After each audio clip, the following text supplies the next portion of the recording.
안녕하세요. 안녕하세요. 안녕하세요. 저는 패킴입니다. 네, 안녕하세요. 스카뉴입니다. 네, 반갑습니다. 반갑습니다. 네. 지난번에는 LA 마라톤 소개하고 또 네. LA 마라톤에 대한 전략 그렇죠. 이런 것들 이야기해 주시고 스피드 트레이닝 그리고 힐 트레이닝에 대해서 네. 이렇게 이야기해 주셨는데요. 그래서 또 중요한 것 중에 하나가 뭐냐면 이제 몸이 안 좋으신 분들이 운동하기 원하고 그리고 좀 몸이 좀 비대해진 분들이 좀 다이어트하기 원하는 분들이 많은데요. 그렇죠. 이번 영상은 어떻게 초보자들께서 마라톤을 접하고 또 마라톤을 준비해 나갈 수 있는지에 대해서 한번 알아봤으면 좋겠어요. 네네네. 그래서 스카 씨께서 좀 이렇게 전체적으로 오버롤하게 어떻게 준비하면 좋은지 한번 이렇게 부탁을 드릴게요. 말씀 네네. 부탁드릴게요. 맨 처음 마라톤을 준비하시는 분들이 굉장히 많으세요. 요즘에 또 네. 살도 많이 빼고 또 이게 굉장히 마라톤이라는 운동이 굉장히 그 도전이 되는 종목 중에 하나이기 때문에 많은 사람들이 한 번쯤은 내가 마라톤을 완주하고 싶다는 꿈을 네. 많이 가지세요. 그냥 그렇죠. 뭐 5km나 10km 같은 거는 솔직히 마라톤이라고 얘기하진 않아요. 마라톤이라는 그 용어의 의미 자체가 26.2마일 42.19km를 뛰는 것 자체가 그 자체를 마라톤이라고 얘기하기 때문에 마라톤을 한다 그러면 그 거리를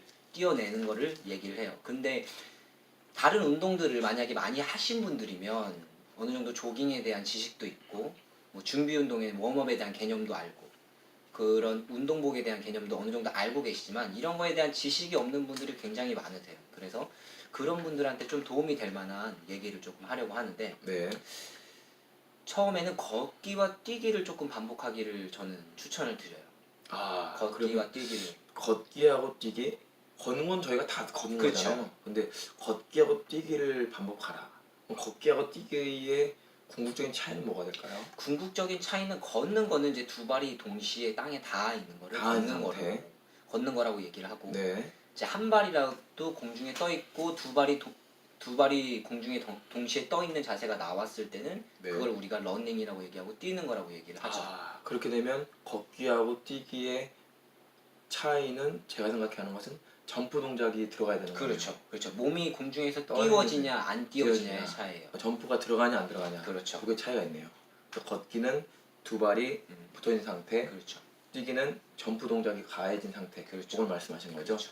그럼 어떻게 준비하죠? 걷기, 아, 뛰기를? 처음에는 이제 그 체조나 스트레칭 같은 거는 인터넷에 찾아보면 굉장히 종류가 많아요. 네, 많죠. 예, 그거는 많고. 굳이 제가 설명을 드리지 않아도 네, 잠깐의 맞아요. 검색만으로도 굉장히 많은 러닝 스트레칭이나 다이나믹 스트레칭 같은 게 굉장히 많기 때문에 네. 그런 거는 여러분들이 직접 검색을 한번 해보시고 아까 말씀한 죄송합니다. 다이내믹 스트레칭이요? 동적 스트레칭 그렇죠. 말씀하신 거죠? 근데 제가 알기로는 저는 어렸을 때 배우기를 국민 도수체조 하면서 약간 정적인 스태틱 스트레칭 많이 했는데 지금 이야기 들어보니까 또 궁금한 것이 뭐냐면 그럼 마라톤에 대해서는 마라톤 할 때 정적 스트레칭이 중요하냐 아니면 동적 스트레칭이 중요하냐 아니면 어떤 것이 먼저냐 근데 제가 알기로는 제가 몇 번 동호회를 방문했는데 거의 대부분의 분들이 이런 정적인 스트레칭 8번 그렇죠. 아니면 10번의 호흡을 통해서 하는 정적 스트레칭 하는데 스카치께서는 어떤 스트레칭을 추천하시나요? 지금 이제 스포츠 과학이란 게 있어요. 지금 근데 그거는 현재까지를 항상 얘기해야 돼요. 네, 옛날에 그러니까 이게 다 정답이라고 얘기할 수가 없어요. 왜냐하면 네, 이 과학이라는 게 계속 발전하고 있고 많은 연구자들이 계속 연구를 하고 있기 때문에 현재까지의 스포츠 과학에서 연구에서 의하면 동적 스트레칭을 운동 전에 하고 정적 스트레칭을 운동 후에 하라는 네, 결과들이 많이 나와요. 네, 근데 이거는 개인이 어떤 몸 상태나 컨디션에 따라서도 조금씩 달라질 수 있어요. 네, 동적 스트레칭의 비율이 정적 스트레칭보다 많을 수가 있고 네, 그렇죠. 근데 마라톤을 하기 위해서는 약간의 움직임, 그러니까 걷는 거와 뛰는 거를 반복한 다음에 동적 스트레칭을 해주는 게 저는 좋다고 봐요. 아, 네. 동적 네, 스트레칭 그렇죠. 좋다. 그 일반적으로 훈련을 하시는 분들은 네, 약 2km 정도의 약간 1마일이나 2km 정도의 조깅 후에 네, 프리러닝이라고 얘기를 네, 하죠. 네, 프리러닝 후에 그 다이내믹 스트레칭을 하고 네, 그 다음에 대시를 하고 그 네. 다음에 훈련을 들어가는 게 저는 이상적이라고 봅니다. 아, 그리고 정적 스트레칭은 끝난 후에 굉장히 중요해요. 네. 네. 끝난 후에 하는 게 그건 왜 저는 중요할까요?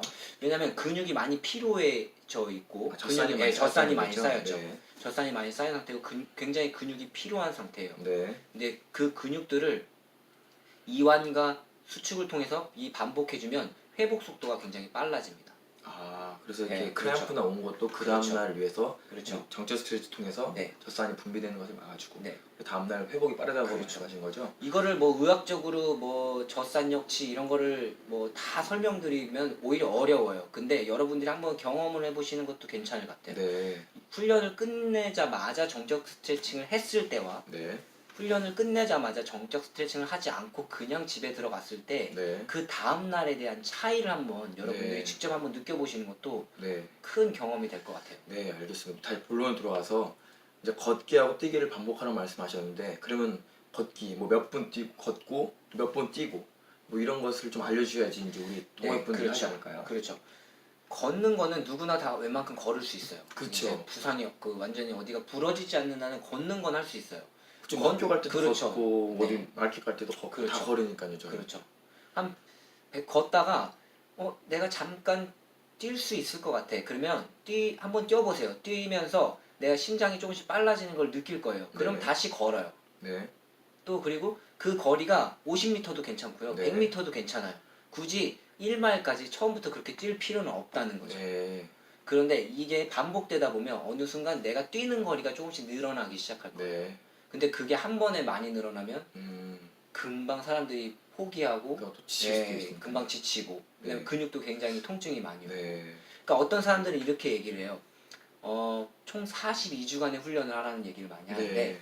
한 주에 1마일, 1마일씩. 한 주에 그 다음 주에 2마일 뛰는 거, 2마일. 그 다음 주에 3마일 뛰는 거. 3마일. 네. 그렇게 해서 조금씩 1마일씩 늘려가는 것도 있고 네. 아니면 킬로미터로 하시는 분들은 또 킬로미터로 늘려가도 돼요.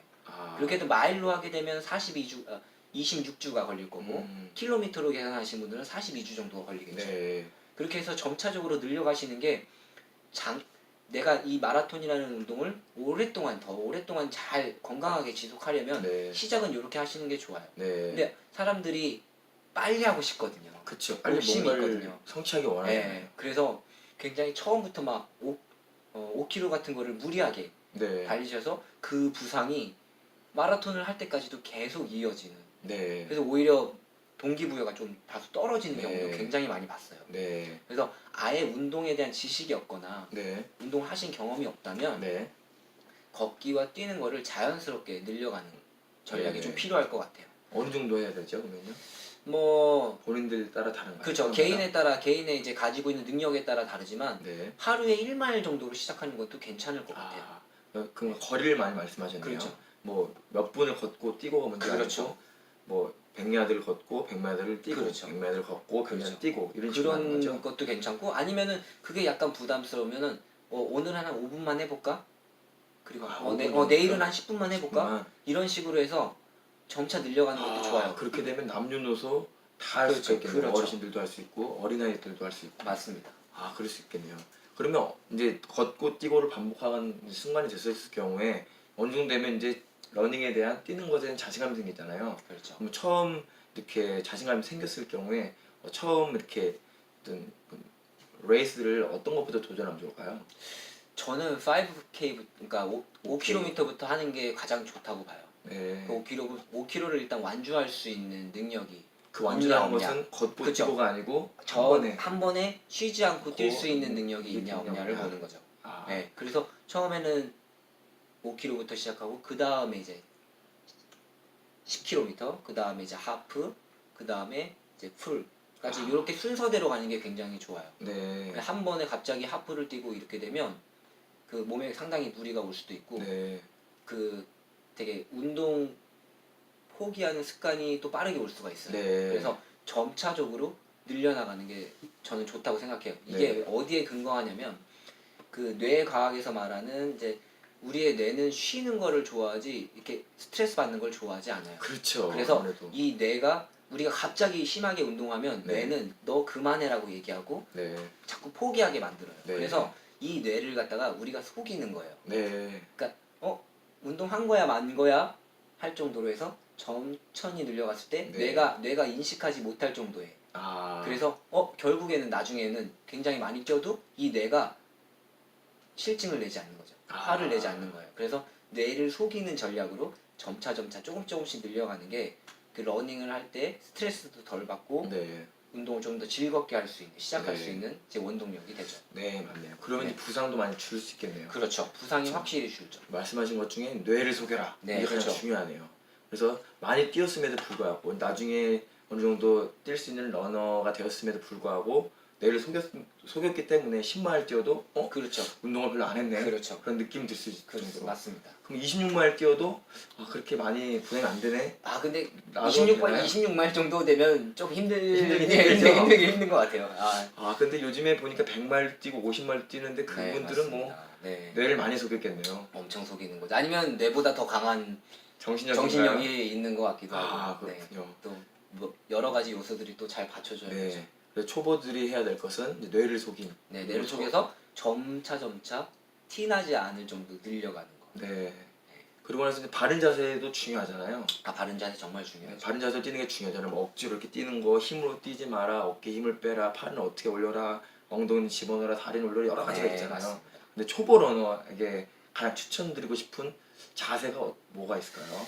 요즘 시대 대부분의 사람들이 스마트폰도 많이 사용하고 네. 이렇게 뭐 공부를 열심히 하는 경우도 있고 네. 그래서 많이 앉아 있는 경우가 많기 때문에 네. 이 등이나 이 목이 앞으로 이렇게 전진돼 그쵸, 있어요. 거북이 몸이 되는 거죠. 근데 원래 뛰는 폼을 보면 가슴이 들어 나와 있는 어깨가 들어있고, 빠져 있는 상태에서 네. 턱은 살짝 당기고 당기고. 이렇게 팔꿈치가 이렇게 칠 때는 뒤로 약간 빠져 있단 말이죠. 이 어깨가 약간 나가 있는 상태인데 네. 이 자세가 굉장히 안 나오세요. 네. 다들 어깨가 이렇게 들어와 있다는 거죠. 그쵸, 거북이처럼. 아무래도 사무직을 많이 한 분들은 네, 그렇게 그렇죠. 하죠. 그래서 평소 앉아 계실 때나 이렇게 시간이 앉아서 업무를 많이 보시는 분들은 네. 한 4, 50분 정도 간격으로 해서 일어나서 벽에다 등을 딱 대고 네. 어깨를 완전히 뒤로 밀어주는. 네. 그래서 허리는 떠 있지만 엉덩이와 뒤꿈치 그리고 등하고 어깨가 그리고 뒤통수까지 뭐 머리 부분까지가 벽에 다 붙어 있는 이 자세로 홀드한 상태로 좀 버텼다가 다시 내리고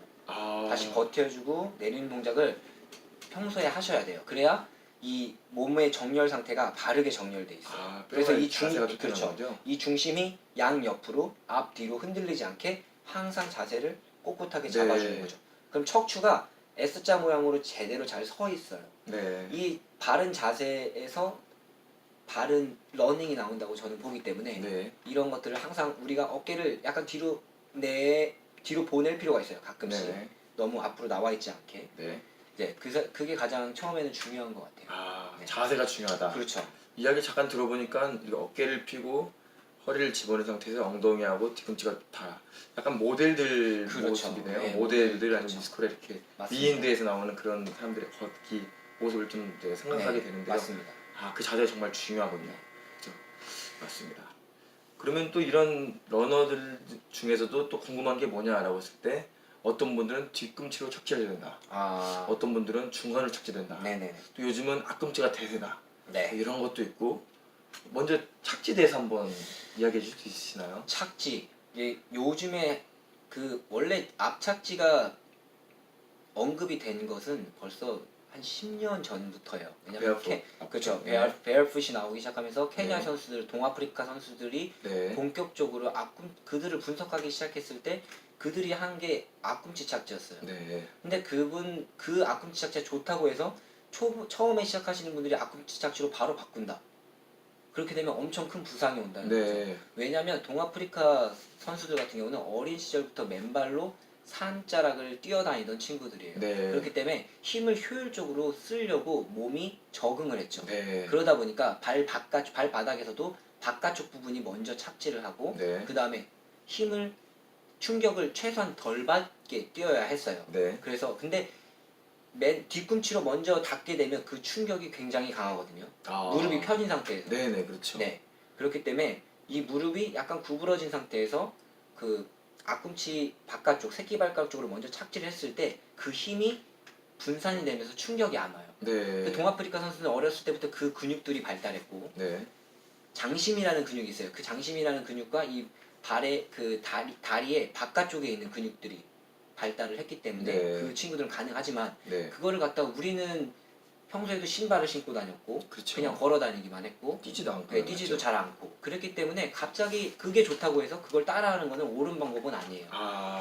걸을 때는 어차피 뒤꿈치가 먼저 들어가요. 네. 뒤꿈치가 들어가면 자연스럽게 그렇게 걸을 수 있지만 뛰는 거에 있어서는 뒤꿈치가 먼저 착지하게 되면 그 충격, 뒤꿈치 충격이 어디로 오냐면 엉덩이로 바로 와요. 아. 골반뼈까지 한 번에 전달돼요. 네네. 그럼 그 충격이 엉덩이 근육이나 허리 근육에 굉장히 무리를 많이 주게 되죠. 네.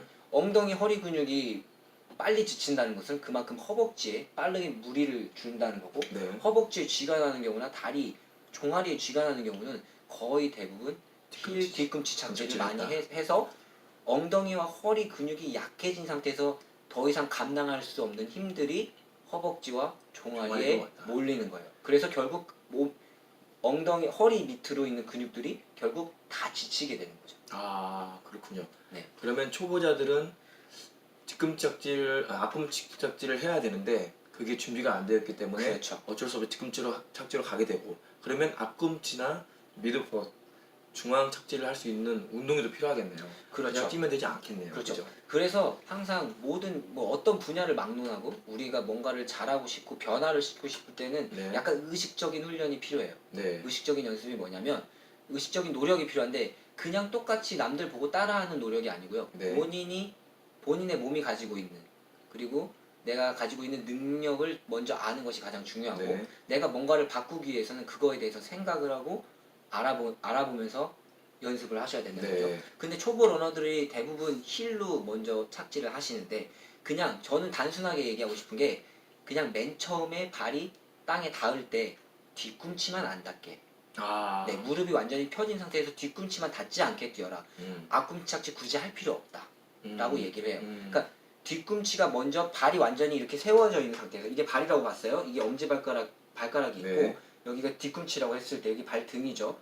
여기가 관절이고 여기가 무릎이라고 했을 때 이 무릎이 완전히 펴져서 뒤꿈치가 바닥에 땅 하고 찍지 않는 동작만 안 나온다면, 네. 이게 이 동작이 안 나오게 되면 어떻게 되냐면 우리는 무릎이 뒤꿈치를 굽혀져야 돼요. 무릎이 이렇게 굽혀지겠죠. 그리고 이게 이렇게 네. 떠 있겠죠. 아. 그럼 뒤꿈치가 먼저 닿지 않고 발 바깥쪽이든 어느 쪽이든, 이거는 발의 모양이나 이런 거에 따라서 조금씩 달라요. 어떤 분들은 발 바깥쪽이 먼저 닿고 어떤 분들은 안쪽이 그럴 먼저 수 있고요. 닿고. 근데 하지만 발 뒤꿈치 이 힐이 먼저 닿지 않는 연습만 하는 거예요. 네. 그렇게 되면 이 전체 그런 미드풋으로 가게 되죠, 여러분들이. 그래서 힐을 닿지 않는 순간부터 해서 미드풋으로 가는데 미드풋이 처음 착지하는 점이 뒤에 있을 수도 있고 이게 조금씩 앞으로 나올 수도 있어요. 이런 식으로 해서 점차적으로 올라가는 게 부상의 염려가 없다는 거죠. 맨 처음부터 앞꿈치 착지를 하게 되면요, 앞꿈치 착지를 하게 되면 착지할 때 이 앞에 있는 근육들, 종아리 앞에 있는 근육들이 네, 그렇죠. 굉장히 강하게 긴장을 하고 텐션이 굉장히 그렇죠. 높아져요. 그렇기 때문에 발이 들리지도 않고 굉장히 아픕니다. 통증이 굉장히 심해요. 그래서 굳이 앞꿈치 착지를 할 필요 없이 뒤꿈치만 먼저 닿지 않아야지, 의식적으로. 의식적으로 그 연습만 하시는 거죠. 네. 그래서 그렇게 점차적으로 늘려갔을 때 솔직히 앞꿈치 착지는 일반 마스터즈 분들한테도 굉장히 어려운 게 앞꿈치 네. 착지예요. 거의 이거는 뭐 200m, 400m 주자들이 많이 쓰는 주법이기 때문에. 그렇죠. 그래서 맞습니다. 갑자기 이게 좋다고 해서 그것만 따라가는 것도 옳지 않다고 보는 거예요. 네. 특히나 초보자들한테는 그냥 내가 맨 처음 착지를 뒤꿈치만 먼저 닿지 네. 않아야겠다. 그 의식적인 그 훈련을 시작하는 거죠. 그럼 이제 이론적으로 봤을 때 뒤꿈치를 먼저 닿지 않기 위해서는 제가 지금 생각을 해봤을 경우에는 무릎을 어쩔 수 없이 들어야지, 그렇죠. 무릎을 들어야지 그 시간이 있기 때문에 무릎을 들지 않고 무릎을 끈다고 했을 경우는 어쩔 수 없이 뒤꿈치가 가잖아요. 그렇죠. 무릎을 결국 들어야겠네요. 그렇죠. 무릎을 무릎이 들고 골반을 사용해서 무릎을 들어야겠네요. 그렇죠. 같이 세워줘야겠네요. 그렇죠. 그러니까 내가 지면에서 발이 떨어질 때, 지면에서 발이 떨어지면서 무릎을 당겨와요. 풀 동작이 있어야 돼요. 풀이네요. 풀 동작이 있어야 돼요. 풀 동작이 없으면 발이 결국에 끌리게 되죠. 발이 결국 끌리게 되고 그거는 계속 지면에다가 브레이크를 거는 효과가 똑같아요. 브레이크를 거는 효과가 똑같기 때문에 더 많은 에너지가 소비가 되겠죠. 결국은 이제 이게 일이 동작이네요. 그렇죠. 그 자전거 사이클 타는 사이클 동작이나 느낌이랑 아니면 거의 비슷하죠. 기차 바퀴가 돌아가는 그렇죠. 그 그런 동작이네요. 원리예요. 그 원리네요. 그 사각형 도형이 제대로 굴러가지 않고 원 모형이 바퀴가 동그랗잖아요. 이 동그랗게 굴러가듯이 다리도 그런 형태를 만들어주는 거죠. 네, 맞네요. 네, 그렇게 하면 이제 앞꿈치 착지를 할 수 있도록 이제 몸이 배워가는 거네요. 근데 그렇죠. 물론 초보자들은 갑자기 앞꿈치 착지를 하면 되지 않고 그렇죠. 전체적으로 뒤꿈치 착지를 이제 피해가면서 그렇죠. 미드풋 아니면 앞꿈치. 네, 제가 봤던 어떤 아리클에서도 이런 베른에서 킵초게 그 선수가 앞꿈치 착지로 그렇죠. 20만 맞습니다. 뛰어가지고 세계 신기록을 세웠다고 네. 들었어요. 근데 그것은 이제 세계적인 선수이기 때문에 그렇죠. 가능하고 훈련도 되어 있고 몸도 타고났고 그렇죠. 그런 분들이 가능한 거지 일반 메시지 러너들 네. 아니면 초보자들은 그걸 따라했다가는 그렇죠. 많은 부상이 있을 수 있다는 거네요. 그렇죠. 네, 너무 감사합니다. 착지 중요하고요, 밸런스 중요하고요. 맞습니다. 그러면 착지 말씀하셨고 그리고 이제 몸에 어떻게 세워야 된다 말씀하셨는데 그럼 또 하나 뭐가 또 중요한 게 있을까요? 코어 근육이 상당히 중요해요. 그러니까 코어. 우리의 몸의 중심이 그 남자들 같은 경우는 배꼽보다 약간 위에 있고요. 네. 여자들 같은 경우는 배꼽보다 약간 아래에 있어요. 네네. 그게 왜냐면 남자와 여자 골반 모양이 달라요. 네, 남자는 그렇죠. 골반이 좁고 깊고요. 맞죠. 여자들은 얕고 넓습니다. 넓죠. 그래서 여자들 같은 경우는 몸이 좌우로 많이 흔들리고요. 네. 그 남자들 같은 경우는 그대로 앞으로 딱딱 찍으면서 정확하게 나갈 수가 있어요. 네. 그래서 여자들은 양 옆에 이런 좌우로 흔들리는 밸런스까지 잡으면서 뛰어야 돼요. 아. 그래서 어떻게 보면 남자들보다 여자들이 뛰기가 더 힘들죠. 더럽겠네요. 그래서 그 중심이 잡혀 있어야 되는데 그 중심에 있는 근육들 여러분들이 흔히 얘기하는 요즘 코어 근육이라고 그러죠. 네. 코어 머슬 이 근육들이 단단하게 잘 자리를 잡고 있어야 돼요. 네. 그렇지 않으면 여러분 팽이를 보시면 팽이가 중심을 그 힘이 좋을 때 팽이가 중심을 잃지 않고 굉장히 네. 잘 돌아요.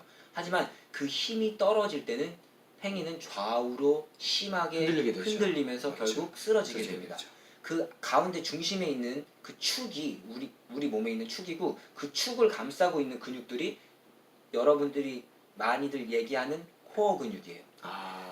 초보자들한테 너무 많은 동작들을 강요할 수는 없어요. 네. 그리고 여러분들 인터넷에서 쳐보시면 플랭크라는 동작이 있습니다. 플랭크요. 네. 네. 플랭크 그 동작 하나만 가지고도 몸의 중심 그 코어 근육들을 충분히 초보자들은 네. 발달시킬 수 있어요. 네. 그리고 엉덩이와 허벅지 그리고 햄스트링 근육을 같이 좀 연합해서 발달시킬 수 있는 것이 런지예요. 네. 근데 런지도 가지고 있는 근육의 길이와 유연성이 다 다르기 다르겠죠. 때문에 네. 처음에 런지를 보폭을 좁게 시작해서 네. 조금씩 보폭을 늘려나가는 네. 이런 식으로 하고 횟수 같은 것도 한 번에 많이 하지 말고 내가 뭐 오늘은 3번, 오늘은 5번 네. 이런 식으로 해서 점차 개수를 늘려가고 네. 그다음에 횟수를 늘려가는 네. 이런 식으로 점차 늘려가는 것이 가장 부상 위험도 적으면서 네. 초보자들이 쉽게 할 수 있는 코어 운동이 아닐까. 네. 여러분들이 운동을 하시면서 코어에 대해서 관심이 많아지면 또 찾아보게 되세요. 네네. 근데 그렇죠. 가장 처음에 하실 거는 플랭크가 가장 쉽게 따라 하실 수 있고 네. 가장 코어 근육의 핵심이라고 얘기하는 네. 이제 플랭크하고 런지 이 런지, 두 가지만 두 가지 해줘도 먼저. 두 가지만 먼저 초보자라면. 해줘도 솔직히 스쿼트 자세도 굉장히 쉽지가 않아요. 그렇죠. 네, 그 허리가 완전히 세워진 상태에서 만들어줘야 하기 때문에 골반 근육의 유연성이 없으면 스쿼트 자세는 또 예쁘게 나오지가 않습니다. 발목도 유연할 거야. 그렇죠. 발목도 유연해야 돼. 맞습니다. 그래서 처음에는 플랭크랑 그 런지 이 맞아요. 두 동작만 가지고도 충분히 네. 여러분들의 코어 근육을 저는 발달시킬 수 있다고 보고요. 네. 그 이후에 여러분들이 지식이 생기고 뭔가를 더 열망하게 되고 네. 할 때 저절로 여러분들이 더 찾아보시게 될 네. 거고 네. 더 사람들이 또 더 나은 목표를 가지고 네. 가기 때문에 충분히 그거 코어 운동에 대한 부분은 여러분들이 찾아가면서 네네. 자기 몸에 맞게 네네. 이렇게 디자인하시는 게 좋을 것 네, 같습니다. 말씀하신 것은 코어 근육에서는 운동할 때는 플랭크, 그렇죠. 런지 런지 두 가지를 이 두 가지로 기본적으로 시작하는 게 가장 시간을 또 절약하면서 효율적으로 운동할 수 있다고 보는 거죠. 네, 맞습니다. 그러면 착지를 저희 말씀해 주셨고요. 밸런스 트레이닝, 코어 트레이닝 네, 이렇게 맞습니다. 해주고 이제 뇌를 속여가지고 장거리와 해라. 그렇죠. 라고 말씀하셨는데 마지막으로 제가 생각하는 건 뭐냐 했을 때 다리 얘기하셨고 착지 얘기하셨는데 그러면 손은 어떻게 해야 돼요? 아, 손은 손 팔동작도 되게 중요할 그렇죠. 것 같아요. 팔동작 굉장히 중요하죠. 네. 그 남자들 같은 경우는 중심이 높기 때문에 굳이 네, 팔을 여기까지 올릴 필요는 없어요. 네. 그러니까 자기 이제 가슴 높이에서 하지만 이 팔이 뒤로 빠질 때 대부분의 선수들을 보면 이 손이 자기 몸 밖으로 뒤로 나가지 않습니다. 네. 다 뒤로 나가지 않고 이 안에서 내 가슴부터 이 몸 안에서만 여기서만 놀아요.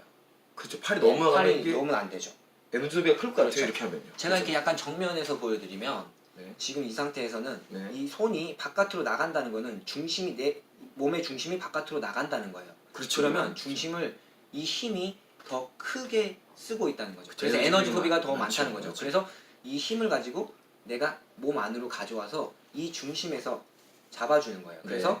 손은 몸 안에서 나가지 않게. 근데 네. 가끔씩 보면 이 손목이 이렇게 꺾어지셔서 이렇게 뜨는 분들 뛰시는 계셔. 분들 굉장히 맞아요. 많아요. 봤어요. 그렇죠. 이것도 이제 떨어져 있기 때문에 이 네. 흔들리는 중력이